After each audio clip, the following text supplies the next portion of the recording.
પણ આ વાત મને ગમે છે, જૂના જમાનાની વાત છે। વાત જાણે એવી છે કે એક મર્દ માણસ ઘોડા ઉપર સવાર થઈને પોતાના ઘરેથી નીકળે છે। ઘોડા ઉપર સવાર થઈને એક ગામથી બીજે ગામ જવું હોય છે। ગાંધી ગીરના પડખેનું કોઈ ગામડું, ઘોડી ઉપર સવાર થઈને નીકળ્યો, પાગા નાખતા રકાબ કવિ ધાગા ધાગા ભરી ભાગા આગા જાવે નાહી ભાગા મૃગાણા હી ગાજ ગન થોપકા ગણાગા તરી ભાગા હાથ જાય તાતો રેજા રાગા રવે નાજા ખરા કબે રાજ રૂમા ઝુમા ઠુમા ઠુમા। ઈ ઘોડલી લઈ અને ઈ માણસ નીકળે, એમાં એક નદી આવી, નદીનો હામો કાંઠું ઘોડી ધીરી ધીરી ધીરી ધીરી પોતે માથે બેઠો છે, ચડે છે, જંગલ છે, ગીર છે, અજબ ખંજરી જ્યાં બજે ભયાનક પડસન ગોદ પહાડ તણી જ્યાં પાડ તણા જીલે પડસંદા પ્રજાંગડી ખમ પહાડ તણી જીવન હાટા શીર તણા જ્યાં ગાજે જંગલ ગીર તણા।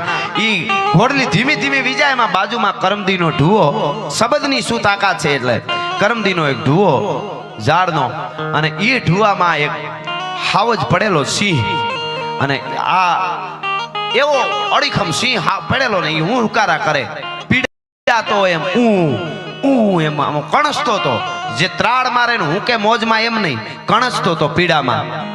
અને ઈ ઘોડી ઉપર બેઠા બેઠા ઘોડે સવાર સાંભળી ગયો, ઘોડીમાંથી નીચે ઉતરી ગયો, ઘોડીને આમ કરીને આમ ખાલી આમ એની જે પકડીથી લગામ એને આમ કરી દે ને, એટલે સમજદાર ઘોડું પછી ત્યાંથી કહે નહીં, એને બાંધવું ન પડે, એ આમ કરીને વૈયા જાય, એટલે પછી ત્યાં ઊભે આવે ત્યાં સુધી, અથવા તો અવાજ કરે બોલાવવાનો તો ત્યાં આવે।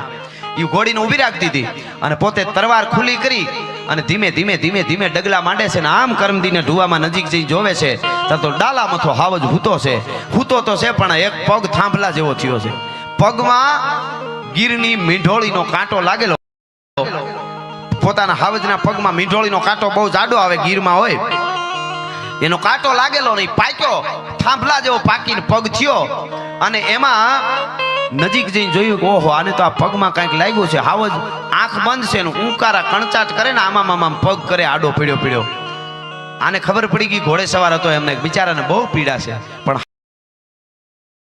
હાવજ છે કેમ જાઉં, વળી વિચાર થયો જે થાય આની પીડા હણવી છે તો હું મરદ નો કહેવાઉં, હાવજ હું હુંકારા કરતો અને હું વયો જાઉં તો મારી માનવતા લાજે, ધીરે ધીરે મુગાડા પગ કરીને વયો ગયો, હાવજની આંખ બંધ, આમાં પગ કરે જાડો પગ થઈ ગયો, પાસે જઈને છેટેથી તરવાર, જે એવી તરવાર હતી કે આમ તરવાર ઊભી રાખી હોય એના માથે માખી ઉડતી ઉડતી આવીને બેહે, એટલે માખીના બે કટકા થઈ જાય, રૂની પૂણી આમ કરી તરવારની માથે આમ મૂકી અને અહીંથી ફૂંક મારે અને આમ રૂની પૂણી એક ગોથું ખાય ત્યાં એના બે ભાગ થઈ જાય, આવી ધારવાળી તરવાર, ઈ તરવારની અણી ધીરેક દઈને હાવજનો પગ હતો એના પંજામાં જ્યાં પાકેલું હતું ને આમ કરીને આમ સરળ દઈને જરીક અણી અડાડી, પણ ત્યાં તો પજ પુરુનો આમ ધોધ છૂટ્યો ત્યાંથી, કારણ કે પાકેલો પગ એવો પાકેલો, અને મીંડો પજ પરું બધું નીકળવા મીંડું, એટલે આ ધીરે ધીરે નજીક ગયો, હાવજે આંખ ખોલી પાછો આમ જોવા માંડ્યો, પાછો આંખ બંધ કરીને આમ મોઢું આઘું કરી ગયો, હાવજને ખબર પડી ગઈ કે આ મને નુકસાન પુગાડવા નથી આવ્યો, પ્રાણી બધું સમજે છે, નુકસાન પુગાડવા નથી આવ્યો, આ મને મદદ કરવા આવ્યો છે।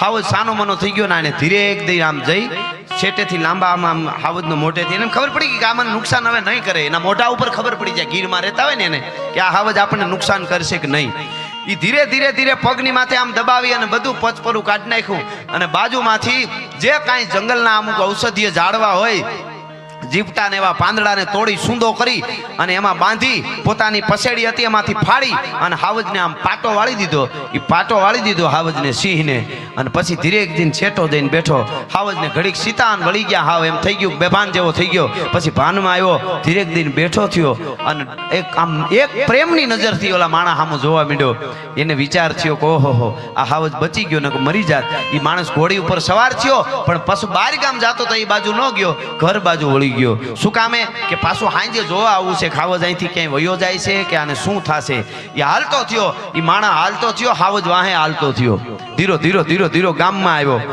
આ ઘટના એવી બને છે કે એ ગામમાં આવ્યો અને ગામમાં વયો આવ્યો, હાવજ વાહવાય ગામમાં આવ્યો, પોતાની ડેલી ઉઘાડીને અંદર ગયો, હાવજ વાહે આવ્યો, ગામ આખું જોવા ભેળું થઈ ગયું, એટલે કીધું ખોટો દેકારા ભેગા થાવમાં હાવજ નુકસાન નહીં કરે, કારણ કે મેં એના પગની પીડા હેણી છે, ભલા માણા નાનામાં નાનું કોઈ જીવ હોય કે કોઈ માણસ હોય ઈ એનું ઋણ ન ભૂલતું હોય, આ તો હાવજ છે ભલા માણસ, એનું ઋણ ચૂકવવા માટે આવ્યો છે ભલા માણસ, મેં એની પીડા હેણી છે, હાવજ કેવી રીતે ભૂલી શકે।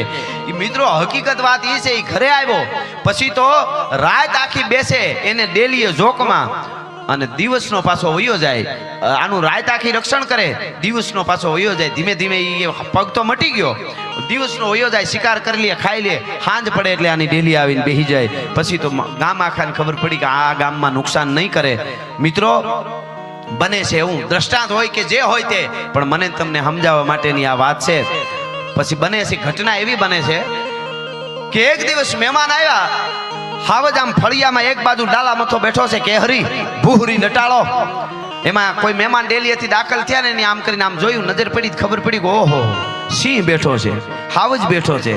મહેમાન ન્યા ન્યા ઉભા રહી ગયા. અરે સિંહ છે, અરે કે વૈયાવો, ઈ કાંઈ કરે નહીં, પાળેલો છે, ઈ નુકસાન નથી કરતો, કોઈને કાંઈ નહીં કરે, તમે તમારે વૈયાવો, ઘણા સમયથી છે ને ઈ કાંઈ નહીં કરે. તોય બીવે ને, બાંધ્યો હોય તોય કૂતરાથી માણસ બીવે કે આ તો હાવજ છે. અરે પણ કે બાંધ્યો નથી ને કેમ આવું? અરે વૈયા આવો નહીં ભાઈ, અમારો પાળેલો છે. વળી જરાક હાલે, વળી પાછા ભાગે. હાવજ આમ જોવે ત્યાં તો કાતર મંડે ગળવા. નહીં નહીં નહીં કે તમે લ્યો હું આડો ઊભો. હવે સાંભળજો, શબ્દની વાત છે આખી. આ વાત કરવાનું કારણ અહીંયા શબ્દની વાત, જે સાણકીએ કીધું ને 3 રતન, અન્ન, જળ અને વચન. આ વચન કે શબ્દ જે કહેવાય એટલે હું આ વાત કરું છું. ઈ માણસે શું કીધું કે તમે સમજતા નથી મહેમાનો, આ હાવજ નુકસાન નહીં કરે, આ તો મારો પાળેલો કૂતરા જેવો છે, મારો પાળેલો કૂતરા જેવો છે. એ કીધું ને હાવજે 3 વખત માથું ધૂણાયું અને એક ડણક મારી, ધરતી માથે એક થાપો માર્યો અને ડેલી બહાર નીકળી ગયો. મિત્રો શું વાતો છે સૌરાષ્ટ્રની ધરતીની, સાંભળજો. હાવજ ડેલી બહાર નીકળી ગયો. મહેમાન આવી ગયા, રોકાણા. મહેમાન ત્યાં સુધી હાવજ અંદર નો આવ્યો. મહેમાન રોકાઈને બીજે દી વયા ગયા અને ફળિયામાં આવીને 2 થાપા ધરતીની માથે માર્યા અને ડણક મારી. હટાણ સુધીની ઘટના તો હકીકત છે, પણ હવે કવિ દ્રષ્ટાંતમાં લઈ જાય છે. સાંભળજો. ડણક મારી એટલે ઓલો ગરદણી ધ્રુજવા માંડ્યો. કીધું કે મેં તને હાજો કર્યો છે, તું મારા હામો કેમ આમ કરે? તો કે હું સિંહ છું, હું હાવજ છું, હું મારો ગણ નો ભૂલું કોઈ દી. પણ સાંભળી લે, હું તારો ગણ ઉતારવા માટે કાયમ રાતે આવીને તારા રખોલા કરું છું. તે મારો કાંટો કાઢીને મને જિંદગી આપી, તું મારો જીવન દાતા છો એટલે બચી ગયો. તું મને મારી નાખ તો હું તારા હામો મોઢું નહીં મારું કોઈ દી, તું મારા કટકા કરી નાખ. હાવજ કે છે પણ ત્યાં જે મને કૂતર્યો કીધો ને એ મને બહુ વહેમું લાગ્યું છે. ઓલો કે જે છે ભૂલ થઈ, ભૂલ નહીં. ઓલો કુવાડો પડ્યો એ ઉપાડ, એ માણસે કુવાડો ઉપાડ. હાવજે કીધું ઉપાડ્યો, મારા માથામાં માર. ઓલે ધ્રુજતા હાથે માથામાં કુવાડો માર્યો. પછી કાઢી લે, આમ કુવાડો કાઢી લીધો, લોહીનો ભભૂકો થયો. ઓલો માણસ ધ્રુજતો ઉભો રહ્યો, હાવજ જંગલમાં વયો ગયો. મિત્રો 12 વર્ષ સુધી નો આવ્યો, 12 વર્ષ સુધી હાવજ નો આવ્યો કોઈ દી. 12 વર્ષ પૂરા થયા ને એક દી પાછો આવીને ઉભો રહ્યો, કર્યું આવીને ફળિયામાં. ઓલો માણસ કે આને પાછું કૂતરો કીધો તો યાદ આવી ગયું, શું થયું? ધ્રુજવા માંડ્યો. હાવજ કે ધ્રુજમાં અહીંયા આવ્યો. 12 વર્ષ પછી પાછો, હવે હું બુઢો થવાની તૈયારીમાં છું, જાજો જીવી હે નહીં. 12 વર્ષ પછી હાવજ કે હાવજ 20-22 વર્ષ જીવે, એટલે કે 12 વર્ષ પછી હું પાછો આવ્યો છું. તને નુકસાન કરવા નથી આવ્યો, તું મારો જીવનદાતા છો. પણ તને ખબર છે તે મને કુવાડો માર્યો તો ઈ કે હા, કે જરીક જોઈ દે ની ઘા જડે છે. ઓલો ધ્રુજતે હાથે આવીને કે જો હરખું જો, ઓલી જટામાં આમ કરે ને હાવજના વાળમાં ક્યાંય દાગ જડે નહીં. કારણ કે 12 વર્ષ થયા, રૂજાઈ ગયું, વાળ ઉગી ગયા ને બધું પૂરું. કે તે ઘા કર્યો તો એ દેખાય છે કે નથી? એ તો રૂજાઈ ગયો, મટી ગયો.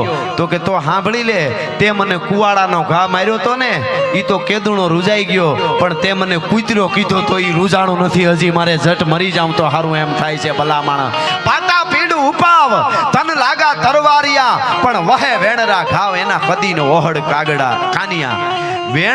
વેણના જે ઘા છે ને એના કોઈ દી રૂજાતા નથી, વેણ મારેલા. એટલે શબ્દની આખી વાત છે અને શબ્દ ઉપર જીવાય છે. રતિને ઓહડ રાજીયા, કવિ રાજીયાનો દુહો છે.